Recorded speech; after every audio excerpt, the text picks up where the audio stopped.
Good afternoon, good afternoon, good afternoon. A very good afternoon, all of you. Rishi, Ravikant, Parul, Shruti, Sonu, Mayank, Shyam, Pavan, Rahul, Gaurav, Deepika, Neha, Alok, Sujita, सत्यम, मोनू, मेहता, अनुभव। क्या हाल चाल है भाई आप सभी के? बढ़िया, फर्स्ट क्लास, शानदार, जानदार, एकदम झकास।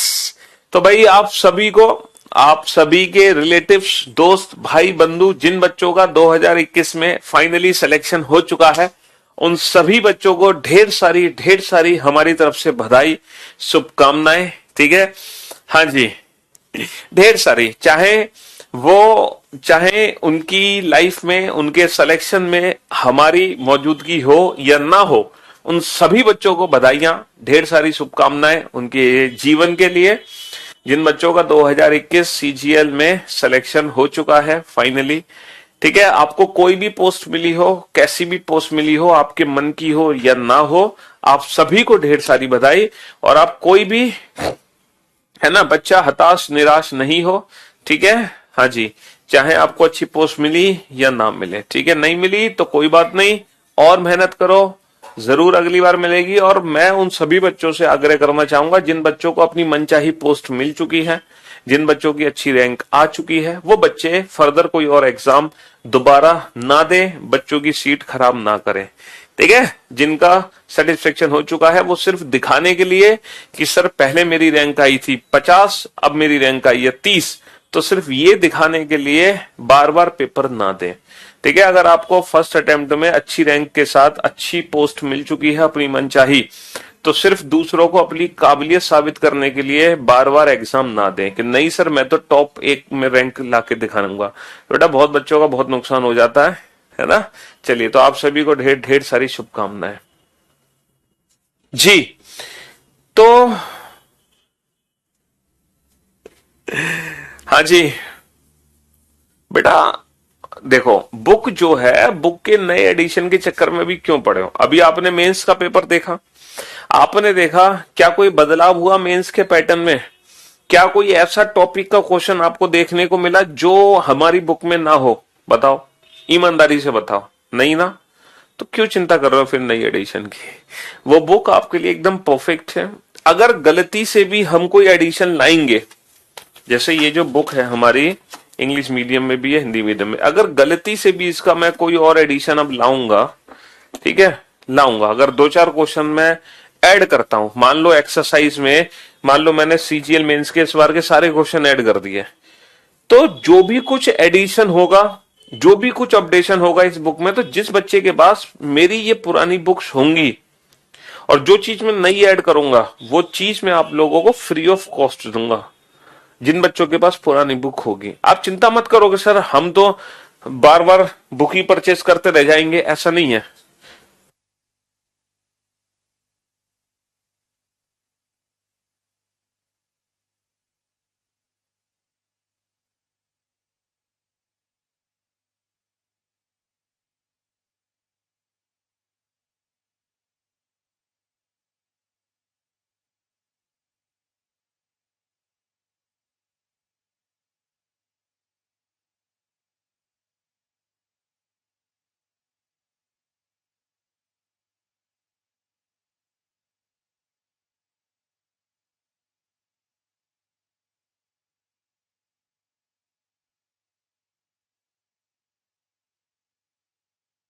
हाँ जी, तो मेरे दोस्त, मेरे भाई,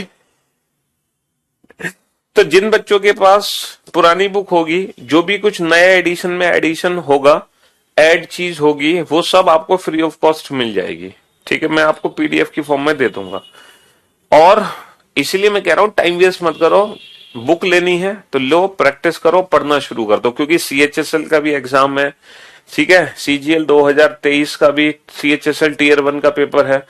देखो, सेफ स्कोर क्या होगा इसके चक्कर में मत पड़ो, सेफ स्कोर क्या होगा, है ना? रिकॉर्डेड क्लास है क्या? तुम बड़े इंटेलिजेंट हो, है?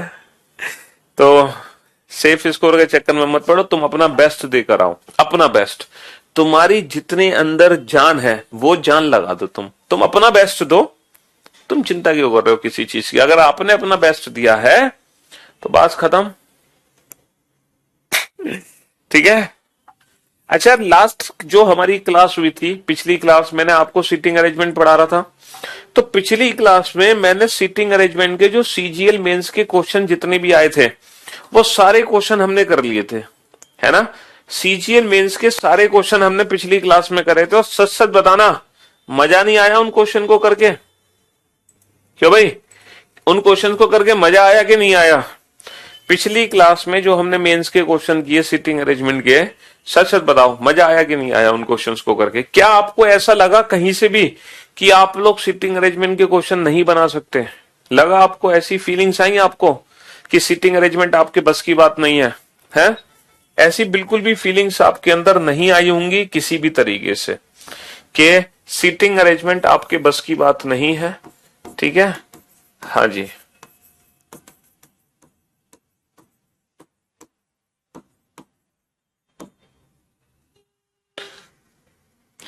तो ये जो सीटिंग अरेंजमेंट चैप्टर हम पढ़ रहे हैं, ठीक है, हमने सीजीएल मेंस के सारे क्वेश्चन लगा लिए। और सारे क्वेश्चन लगा के अल्टीमेट मजा आ रहा है हमें सीटिंग अरेंजमेंट पढ़ने में। हमने तो सुना था कि सर सीटिंग अरेंजमेंट एक ऐसा चैप्टर है जिसके क्वेश्चन कभी हम अपनी लाइफ में बना नहीं सकते, ऐसा हमने सुना था। लेकिन ये जो हमने सुना है ये गलत सुना है। हम सारे सीटिंग अरेंजमेंट के क्वेश्चन बना सकते हैं, बहुत प्यार से बना सकते हैं। ठीक है, हाँ जी। कई सारे क्वेश्चन मैंने आपको कराए थे और मैंने आपसे कहा था कि आज की जो क्लास होगी वो भी बेसिक लेवल की क्लास होगी। आज हम सीखेंगे पंक्ति वाले क्वेश्चंस को सॉल्व करना। रो वाले क्वेश्चन कैसे सॉल्व किए जाते हैं। अभी तक हमने सर्कुलर फॉर्म के क्वेश्चन किए हैं, अब हम रो वाले क्वेश्चन सॉल्व करना सीखेंगे। देखो, हम लोगों ने 10 अरेंजमेंट कंप्लीट कर ली, 10। ये है 11वीं अरेंजमेंट। अच्छा, 10 अरेंजमेंट जो मैंने कंप्लीट करवाई है आपको, वो जो 10 अरेंजमेंट हमने कंप्लीट की है बाबू, वो जो हमने 10 अरेंजमेंट कंप्लीट की है, उसके अलावा हम 4 अरेंजमेंट और पढ़ चुके थे जो कि हमारे मेंस की एग्जाम की थी। तो वैसे तो हम 10 के अलावा 4 अरेंजमेंट और कर चुके हैं मेंस 2022 की। चलो, आज हम सीखेंगे रो वाले क्वेश्चंस को कैसे सॉल्व करें। बेसिक रो वाले क्वेश्चंस को सॉल्व करेंगे हम, बेसिक। ठीक है, बेसिक रो वाले क्वेश्चंस को। चलिए साहब, बनाओ एक बार, एक छोटी सी कोशिश करो। ठीक है,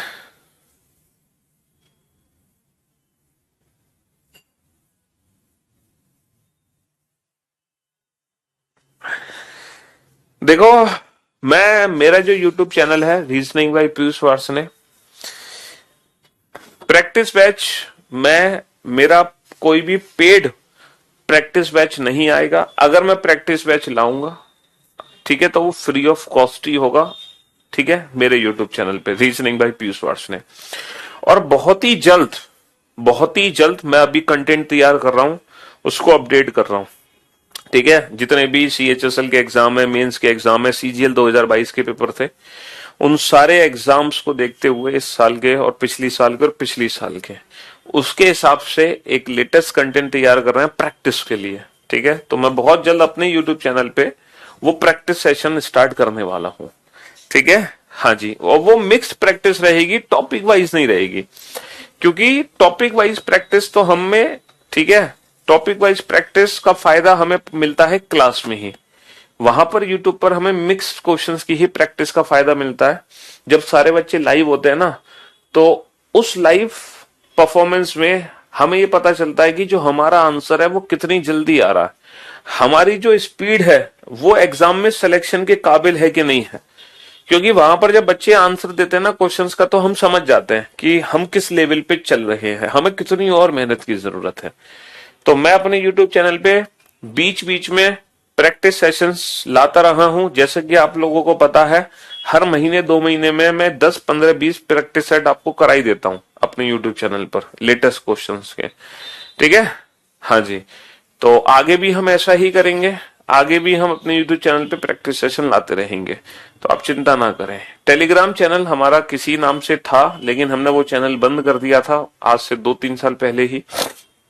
ठीक है, हाँ, क्वेश्चन के सामने से हट गए भाई, हट गए। आवाज कहाँ फंस रही है? फंस रही है तो उसको निकाल लो, फंसने मत दो आवाज को। श्रुति ने इस क्वेश्चन का आंसर भी दे दिया। कॉन्ग्रेचुलेशन श्रुति, आपको मिलता है 51,000 रुपए का उधार इनाम। ठीक है, कौन सा इनाम? उधार इनाम। जब आप सिलेक्शन लोगे हमसे मिलने तब आपके ऐसे उधार चुकता किए जाएंगे, ये सोचना भी मत। चलिए, सेकंड पोजीशन पर है, सेकंड पोजीशन पर है वान्या, इनको मिलता है 31,000 रुपए का उधार इनाम। थर्ड पोजीशन पर है, थर्ड पोजीशन पर है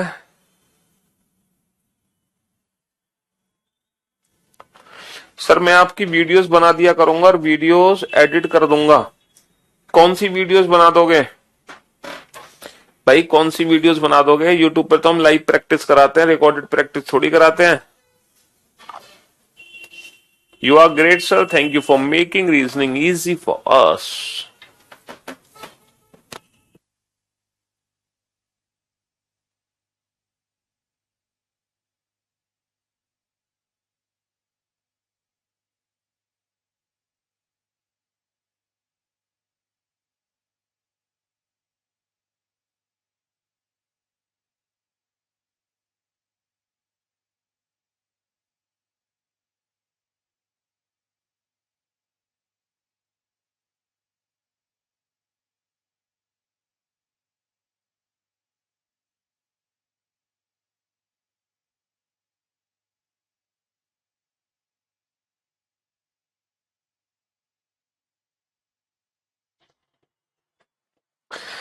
देखो सर, मेरा कल बैंकिंग का पेपर था और जो सिटिंग अरेंजमेंट घर पर कर पा रही हूं, एग्जाम में क्यों नहीं कर पा रही हूं सर? प्लीज देखो बच्चे, पहली बात तो यह है कि अभी हमने बैंकिंग लेवल की सिटिंग अरेंजमेंट को शुरू ही नहीं किया।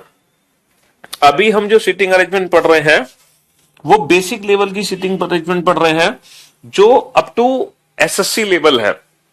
अभी बैंकिंग लेवल की सिटिंग अरेंजमेंट स्टार्ट ही नहीं हुई। बैंकिंग लेवल की सिटिंग अरेंजमेंट स्टार्ट होगी कल से। ठीक है, हाँ जी। दूसरी चीज यह है कि सिटिंग अरेंजमेंट में ना दो चीजें हैं। पहली चीज है सिटिंग अरेंजमेंट में कॉन्फिडेंस, दूसरी चीज है स्पीड। कुछ बच्चे क्या होते हैं, कुछ बच्चे ना पहले दिन से ही ना सिटिंग अरेंजमेंट में स्पीड पे ध्यान देते हैं।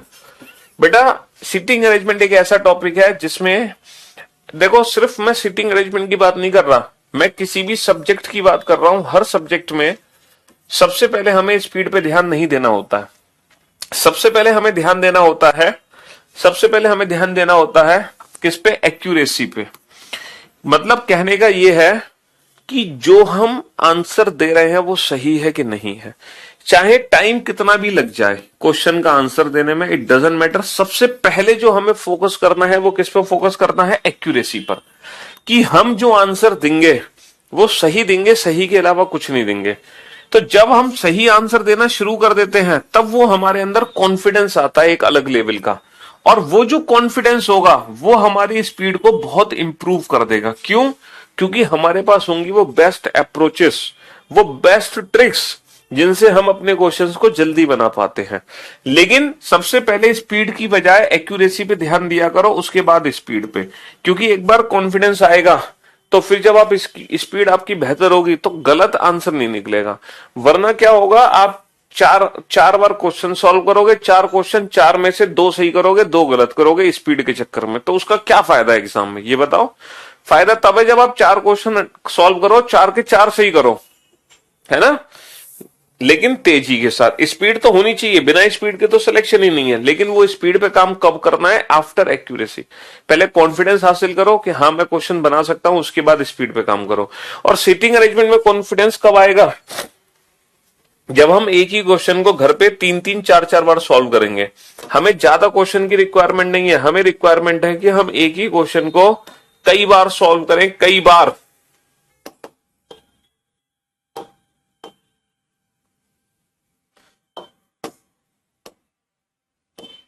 ये छोटा क्यों नहीं हो रहा भाई?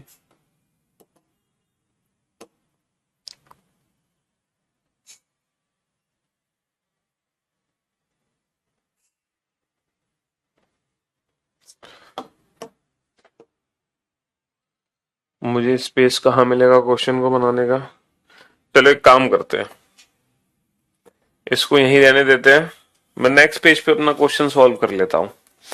क्वेश्चन क्या है, जरा इंफॉर्मेशन पढ़ो। 10 पर्सन है, A B C D E F G H I and J are sitting in 2 rows with 5 person in each row in such a way that 1 person in the first row sits second exactly opposite and facing a person in the second row. Members of the first row are facing north. देखो ये जो information है ना, 10 व्यक्ति A B C D E F G H I J 5-5 पंक्तियों की 2 पंक्तियों में बैठे हैं। पहली पंक्ति दूसरी पंक्ति के सदस्यों के ठीक सामने बैठी है। ये जो पहला पैराग्राफ है ये आपको क्या बताता है कि 5 लोगों का फेस साउथ में है और 5 लोगों का फेस नॉर्थ में है, और जो पहली पंक्ति है उन लोगों का फेस नॉर्थ में है और ये दूसरी पंक्ति है। सिर्फ पहला पैराग्राफ हमें ये इंफॉर्मेशन दे रहा है, ठीक है। चलिए न्यू चैप्टर पढ़ते हैं, पिछला भूल जाते हैं। Due to lack of practice lack of revision, हमें रिवीजन और प्रैक्टिस टाइम टू टाइम करना है ना। प्रथम पंक्ति में बी एच के तुरंत दाएं बैठा है। प्रथम पंक्ति में बी एच के तुरंत दाएं बैठा है, जो कि डी के सामने बैठा है। जो की वर्ड किसके लिए है, जो की वर्ड एच के लिए है। एच किसके सामने है, डी के सामने है। अच्छा, प्रथम पंक्ति का मतलब क्या है, हम उस पंक्ति की बात कर रहे हैं जिसका फेस नॉर्थ में है। बी एच के तुरंत दाएं है। B is immediately right of H, तो पहली पंक्ति में हम एच को बैठाएंगे और उसके तुरंत दाईं ओर बी को बैठाएंगे। अच्छा, मैं एच को यहां बैठा सकता हूं? नहीं, क्योंकि इसके दाईं ओर बी नहीं आ सकता। मैं एच को यहां भी बैठा सकता हूं, यहां भी बैठा सकता हूं, यहां भी बैठा सकता हूं, यहां भी बैठा सकता हूं। तो बेटा एच को बैठाने की कितनी पॉसिबिलिटीज हैं? 4 पॉसिबिलिटीज हैं। एच को कहीं भी बैठा सकते हो। एच के तुरंत दाईं ओर कौन है, बी है। अब ऐसा तो है नहीं कि मैं 4 पॉसिबिलिटी बनाऊं, ऐसे तो बहुत टाइम वेस्ट हो जाएगा। इसीलिए जो रो वाले क्वेश्चंस होते हैं उनमें सारे पर्संस को हमें एक साथ नहीं बैठाना। रो वाले क्वेश्चंस को हम कैसे सॉल्व करते हैं, हम एक एक करके लोगों को बैठाएंगे। जैसे एच को बैठाएंगे सिंगल पर्सन, और इसके तुरंत दाईं ओर कौन है, इसके तुरंत दाईं ओर, इसके इमीडिएटली राइट हैंड पर कौन है, बी। और बेटा हमें पता है जितने लोगों का फेस नॉर्थ में है उतने लोगों का फेस साउथ में, तो 2 लोगों का फेस नॉर्थ में हो गया तो 2 लोगों का फेस साउथ में हो गया। ठीक इनके विपरीत, ठीक इनके विपरीत, है ना। B is immediately right of H, B is immediately right of H, B H के तुरंत दाईं ओर है। जो की वर्ड किसके लिए, एच के लिए, एच डी के ठीक सामने है। बेटा एच किसके ठीक सामने है, डी के। ये पहला पॉइंट हमने पढ़ लिया। अब हम दूसरा पॉइंट पढ़ेंगे। अगर दूसरा पॉइंट बेटा इस इंफॉर्मेशन से लिंक करेगा तो हम इसमें जोड़ देंगे, वरना हम उसको अलग से बनाएंगे, अलग से। पढ़ो, सी दूसरी पंक्ति के एक अंतिम किनारे पर है और डी के बाएं दूसरे स्थान पर है। देखो जो सी है वो डी के बाएं दूसरे स्थान पर है। C is second to the left of D. अच्छा ये बताओ, डी का फेस साउथ में है। आप लोग एक बात बहुत अच्छे से जानते हैं, जिसका फेस नॉर्थ में है उसके राइट और लेफ्ट हैंड ये होंगे हमारे अकॉर्डिंग। भाई जिसका फेस नॉर्थ में है उसका राइट हमारा राइट, उसका लेफ्ट हमारा लेफ्ट। लेकिन जिसका फेस साउथ में है उसके राइट लेफ्ट हमसे अपोजिट है। अब जो हमारा राइट है वो इसका लेफ्ट होगा और जो हमारा लेफ्ट है वो इसका राइट होगा, वो इसका राइट होगा। ठीक है जी, हाँ जी। तो बेटा डी का बायां दूसरा, डी का सेकंड लेफ्ट किधर होगा, जो हमारा राइट है। तो ये हो गया डी का सेकंड लेफ्ट। डी के सेकंड लेफ्ट पे कौन है, सी, है ना। डी के बाईं तरफ दूसरा कौन है, सी। और सी जो है वो पंक्ति के अंतिम किनारे पर है। अच्छा, सी पंक्ति के अंतिम किनारे पर है, इसका मतलब बाकी के जो 2 लोग हैं वो यहां बैठेंगे। और हम जानते हैं जितने लोगों का फेस साउथ में है ठीक उतने ही उनके विपरीत फेस नॉर्थ करके बैठे हैं। ए डी के तुरंत दाएं और एफ के ठीक सामने है। ए कौन है, डी के तुरंत दाएं। डी का तुरंत दाया यानी कि डी के इमीडिएटली राइट पे। डी का इमीडिएटली राइट इस साइड होगा। डी के इमीडिएटली राइट पे कौन है, ए। डी के इमीडिएटली राइट पे कौन है, ए। और ए किसके सामने है, ए एफ के सामने है। तो ए के सामने कौन बैठा दो, एफ बैठा दो। अगला पॉइंट, जी ई के ठीक सामने बैठा है, जो कि दूसरी पंक्ति के किनारे पर है। देखो जो जी है ना वो ई के सामने है। जो की वर्ड किसके लिए है, ई के लिए है ना। है ना। जो कीवर्ड किसके लिए है, ई के लिए है। ई दूसरी पंक्ति के किनारे पर है। अच्छा ये बताओ दूसरी पंक्ति कौन सी है, नीचे वाली या ऊपर वाली। According to the given information जो दूसरी पंक्ति है वो ऊपर वाली है, और ऊपर वाली पंक्ति के किनारे पर कौन है, ई। तो इसका किनारा ये खाली है, और ई के सामने कौन है, जी। और एक लास्ट इंफॉर्मेशन है, जे किनारे पर नहीं बैठा। तो बाबू जो जे है वो किनारे पर नहीं है। अगर जे किनारे पर नहीं है, अगर जे किनारे पर नहीं है तो जे कहां आएगा। सर जे किनारे पर नहीं है तो जे यहां आएगा, और बचा कौन, आई। और ये अरेंजमेंट हमारी कंप्लीट हो गई, और ये अरेंजमेंट हमारी कंप्लीट हो गई, ये अरेंजमेंट हमारी कंप्लीट हो गई। तो रो वाले क्वेश्चंस और क्लोज, देखो ओपन और क्लोज फॉर्म में क्या अंतर हमें समझ आया। सर क्लोज फॉर्म में हम क्या करते थे, सारे पर्सन्स को एक साथ बैठाते थे और पहले पर्सन को कहीं भी बिठाकर क्वेश्चन बनाना शुरू। लेकिन रो वाले क्वेश्चंस में ऐसा नहीं हो रहा। रो वाले क्वेश्चंस में हम पहले व्यक्ति को अपनी मर्जी से कहीं भी बिठाकर क्वेश्चन बनाना शुरू नहीं कर सकते। रो वाले क्वेश्चन कैसे सॉल्व होंगे, सर रो वाले क्वेश्चन जो सॉल्व होंगे ना, उसमें हमें क्या करना होगा, एक एक करके लोगों को बैठाना पड़ेगा।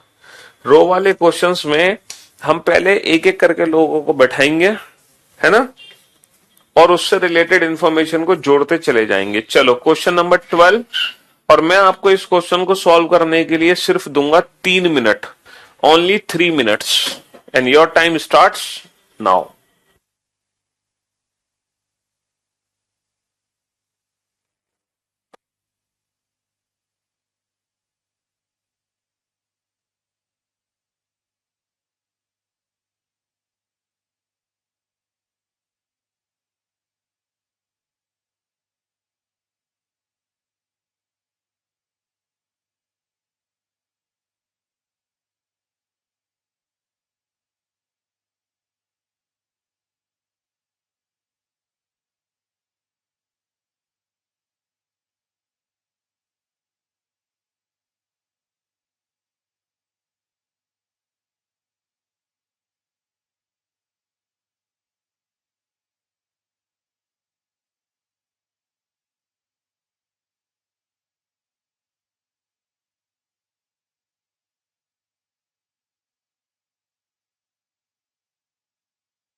लास्ट 1 मिनट बचा है बेटा।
शाबाश, बहुत सारे बच्चों का आंसर आ गया, very good job, well done.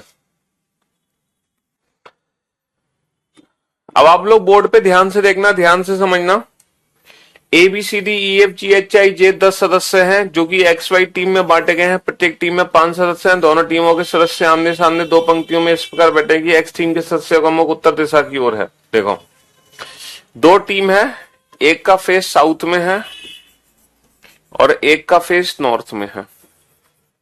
ठीक है जी, ये एक्स टीम है, ये वाई टीम है। ऐसा क्वेश्चन में दिया गया है, हमने अपनी मर्जी से नहीं माना। ठीक है, अपनी मर्जी से नहीं माना, ये क्वेश्चन में दिया गया है। 10% ए एंड ई है, ये ए एंड ई।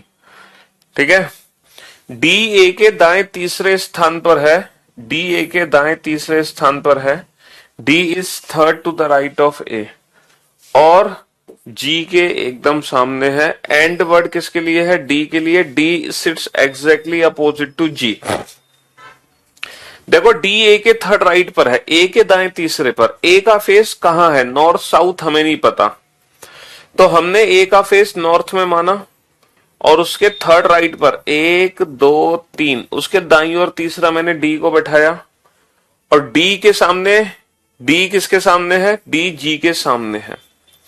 तो ये तो पहली संभावना है कि मैंने ए का फेस नॉर्थ में मान लिया। दूसरी संभावना कि मैं ए का फेस साउथ में मान लूं और D is third to the right of A. A के थर्ड राइट पर किसको बैठा दो? ए के थर्ड राइट पर डी को बैठा दो। अब ए का जो राइट होगा वो इस साइड होगा जो कि हमारा लेफ्ट है और डी किसके सामने है? जी के। डी किसके सामने है? जी के। तो मैंने दोनों ही पॉसिबिलिटीज बना दी, है ना जी? मैंने दोनों ही पॉसिबिलिटीज को बना दिया, बहुत बढ़िया। बी जी के एकदम दाएं को बैठा है, बी जी के एकदम दाएं। जी का दायां किधर होगा? भाई जी का फेस साउथ है, तो जी का दायां किधर होगा? इस साइड या इस साइड? सर जी का फेस साउथ है तो जी का दायां इधर होगा। बी जी के एकदम दाएं है और उसका मुख दक्षिण की ओर है। और देखो, बी का मुख दक्षिण की ओर है। बी जी के दाएं है लेकिन बी का मुख बेटा दक्षिण की ओर नहीं है, तो ये संभावना गलत हो गई, ये संभावना गलत हो गई। एच बी के दाएं को तीसरा है। देखो, बी के थर्ड राइट पर कौन है? एच। बी का फेस अंदर है ना? बी का फेस साउथ की तरफ है, बी का राइट इस साइड होगा। भाई बी का राइट इस साइड होगा। बी के थर्ड राइट पे कौन है? एच। बी का थर्ड राइट 1 2 3, बी के दाई और तीसरा कौन है? एच। और वर्ड किसके लिए? एच के लिए। एच एफ के ठीक सामने। एच किसके ठीक सामने है? एफ के। सी ए व ई के बीच में है और आई के सामने है। ए व ई के बीच में सी है, ए और ई के बीच में कौन है? ए और ई के बीच में सी है और सी किसके सामने है? आई के सामने है। सी किसके सामने? आई के। पर्सन कौन बचा? जे। तो ये हमारी अरेंजमेंट कंप्लीट हो गई। अब इस अरेंजमेंट से रिलेटेड हम कोई भी क्वेश्चन का आंसर दे सकते हैं, है ना बाबू? एच जे आई वी जी इनका फेस हो गया साउथ की तरफ, एफ ए सी डी इनका फेस हो गया नॉर्थ की तरफ। जो भी क्वेश्चन पूछा जाएगा इस इंफॉर्मेशन से रिलेटेड पूछा जाएगा। आंसर कैसे देना है ये हमने पहली क्लास में पढ़ा था, पहली क्लास में। ठीक है, हाँ जी, सबसे पहली क्लास में हमने सीखा था कि कैसे आंसर दिया जाता है। तो रो वाले क्वेश्चन और सर्कुलर फॉर्म वाले क्वेश्चन में क्या फर्क है? रो वाले क्वेश्चन में हम एक एक करके लोगों को बैठाते हैं, है ना? सर्कुलर फॉर्म में हम एक साथ लोगों को बैठा देते हैं। तो रो वाले क्वेश्चन में एक एक करके लोगों को बैठाओ। हाँ, C sits between A and E, ये ए और ई है बेटा।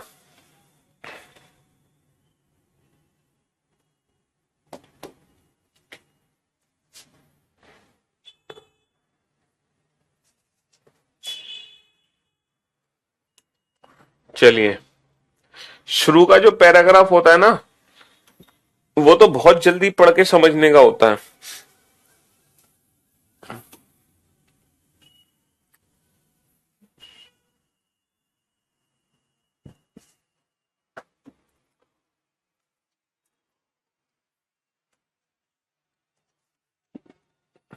चलिए, बनाओ इस क्वेश्चन को जल्दी से।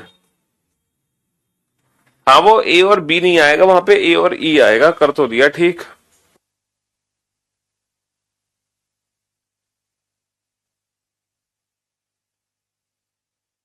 इस क्वेश्चन को बनाओ।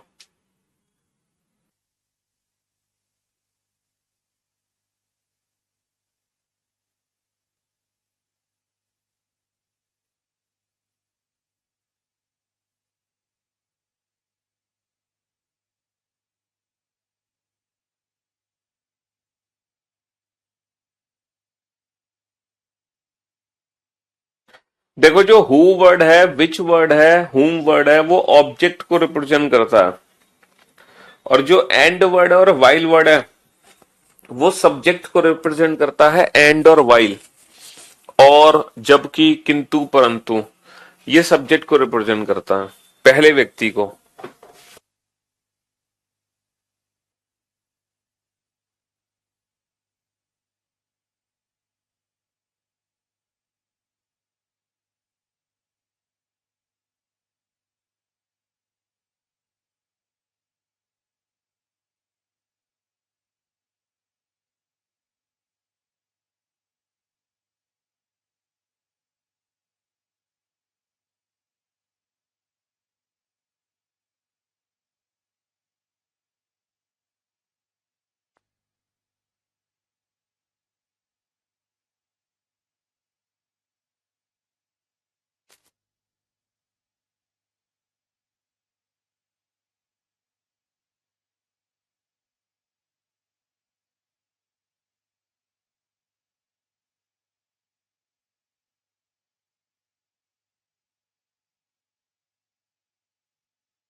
जी,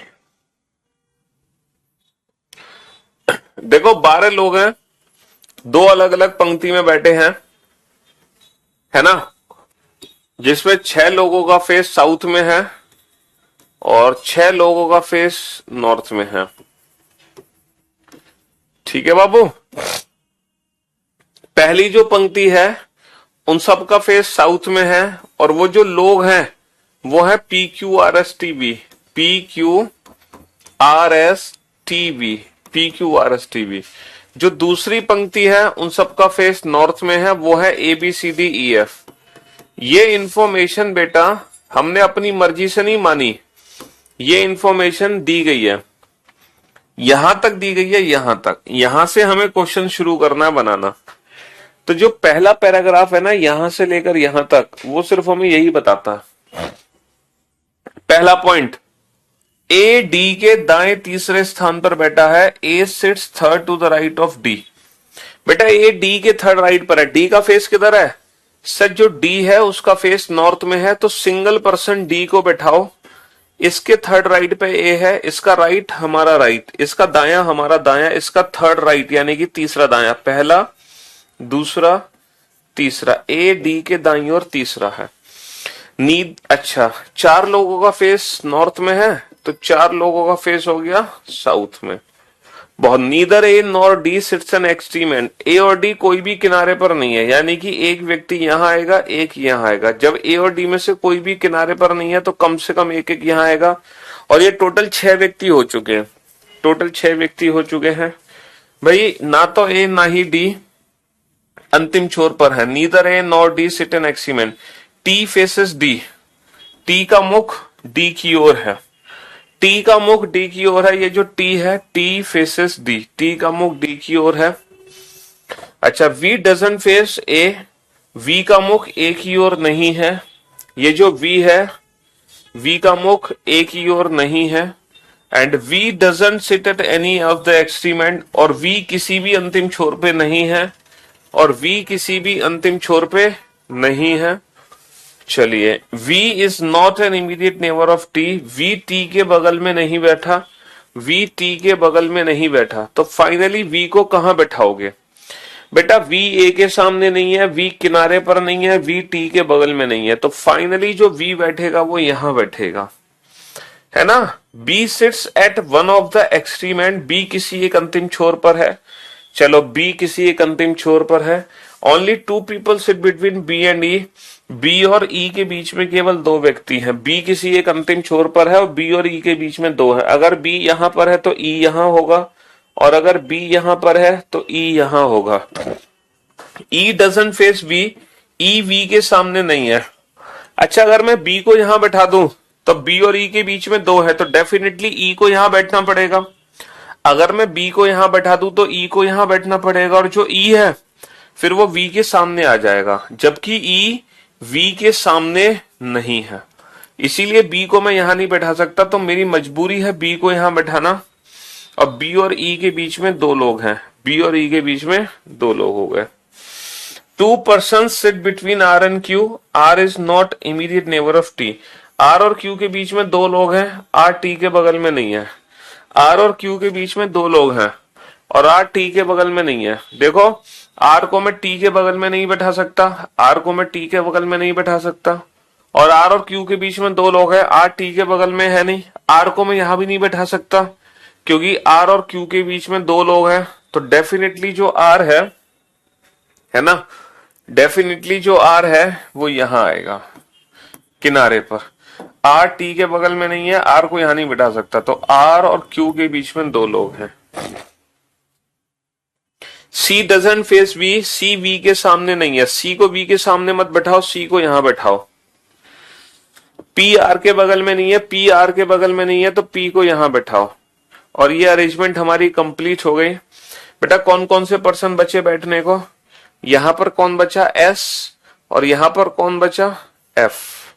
तो ये अरेंजमेंट हमारी कंप्लीट हो गई। ये अरेंजमेंट हमारी कंप्लीट हो गई। अब आप हर क्वेश्चन का आंसर दे सकते हैं, और बहुत सारे बच्चों ने आंसर एकदम परफेक्ट दिया है। शानदार, गुड जॉब, बेहतरीन। तो अब जो सीटिंग अरेंजमेंट का डर था वो धीरे धीरे आपके जहन से निकल गया होगा। अब मैं ये गारंटी देता हूं, बैंकिंग एग्जाम को छोड़कर दुनिया का कोई भी एग्जाम आ जाए जिसमें सीटिंग अरेंजमेंट आती है, अब आप हर एग्जाम की सीटिंग अरेंजमेंट बना सकते हो, बैंकिंग को छोड़कर। बैंकिंग को बनाने में भी थोड़ा सा आपको समय लगेगा। बैंकिंग लेवल की सीटिंग अरेंजमेंट अभी आपने नहीं पढ़ी है, ठीक है, उसमें थोड़ा सा वक्त लगेगा अभी। चलिए, बनाओ इस क्वेश्चन को।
बनाओ बनाओ बेटा, फटाफट बनाओ जल्दी से।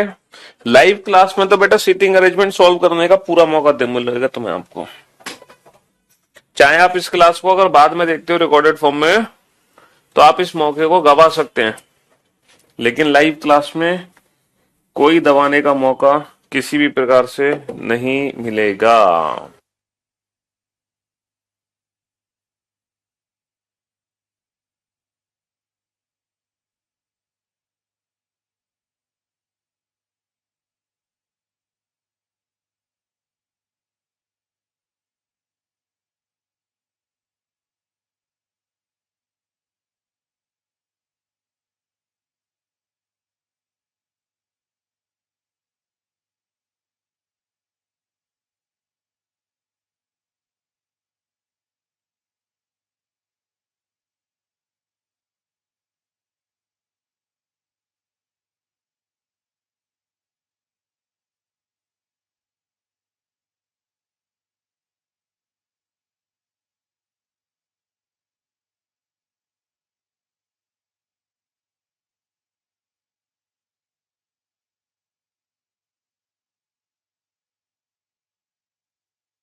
आओ जल्दी से फटाफट से, स्पीड धीरे धीरे बढ़ेगी। विपस, शाबाश। हाँ जी,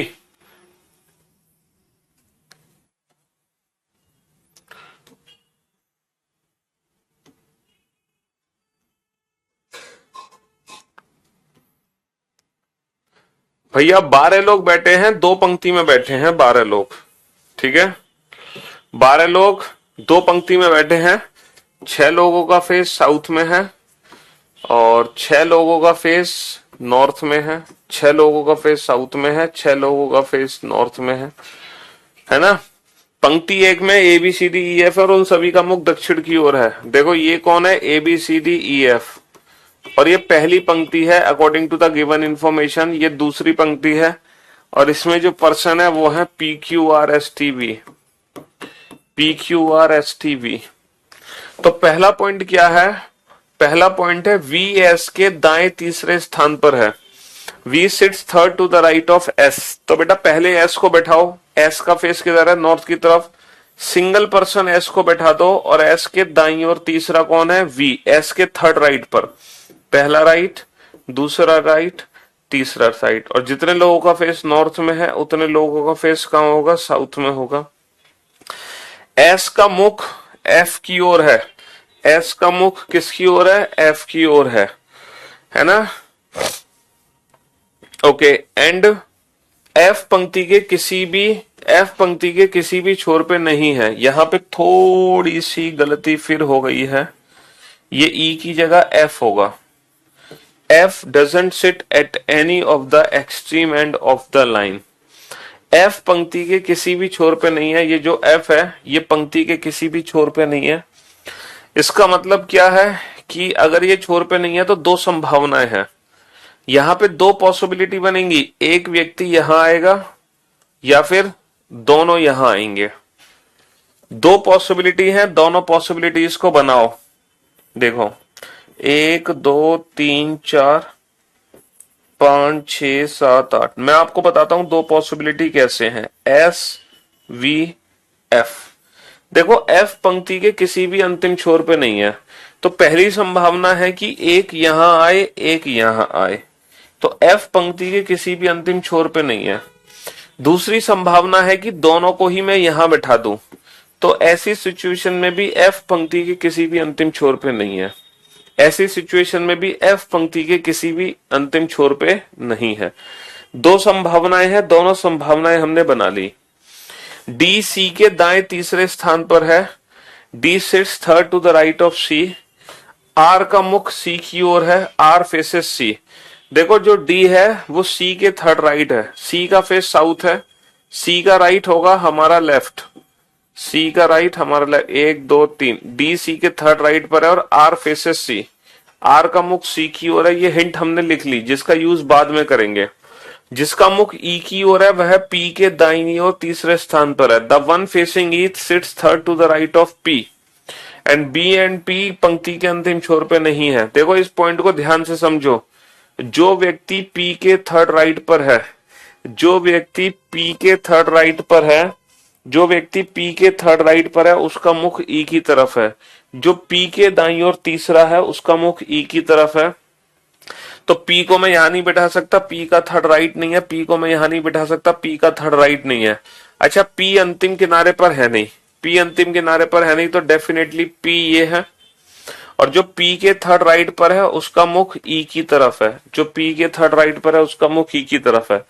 अब बेटा सी और आर को बैठाओ, सी आर डी को बैठाओ। क्या मैं सी को यहां बैठा सकता हूं? नहीं, क्योंकि उसके सामने आर नहीं आ सकता। सी को यहां नहीं बैठा सकते हम। अच्छा सी को यहां नहीं बैठा सकते क्योंकि इधर डी नहीं आ सकता, है ना। सी को मैं यहां नहीं बैठा सकता, उसके इधर डी नहीं आ सकता। ठीक है, सी यहां आ नहीं सकता, सी यहां आ नहीं सकता, तो डेफिनेटली सी यहां, उसके सामने आर और ये हो गया डी।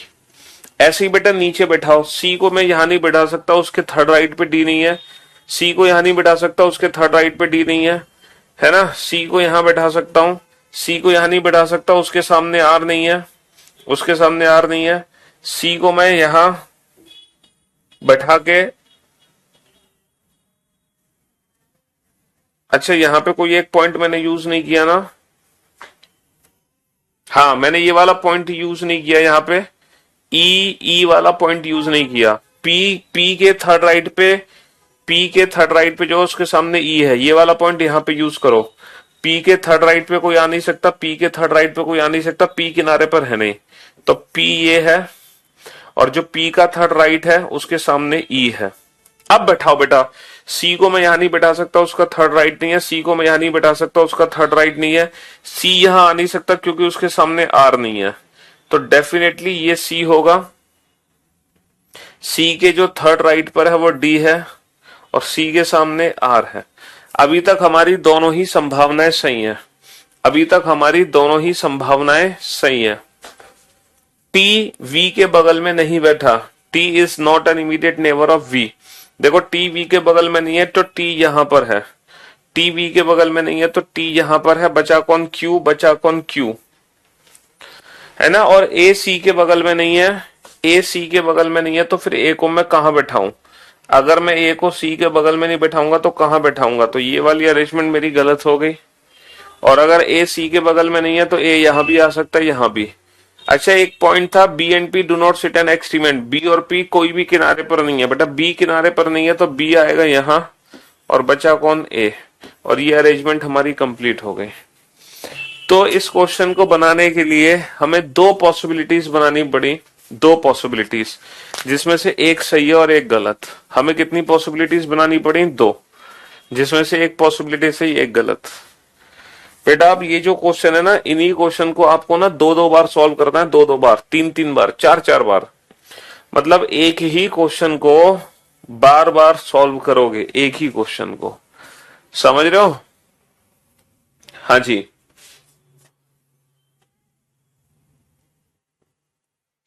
एक ही क्वेश्चन को।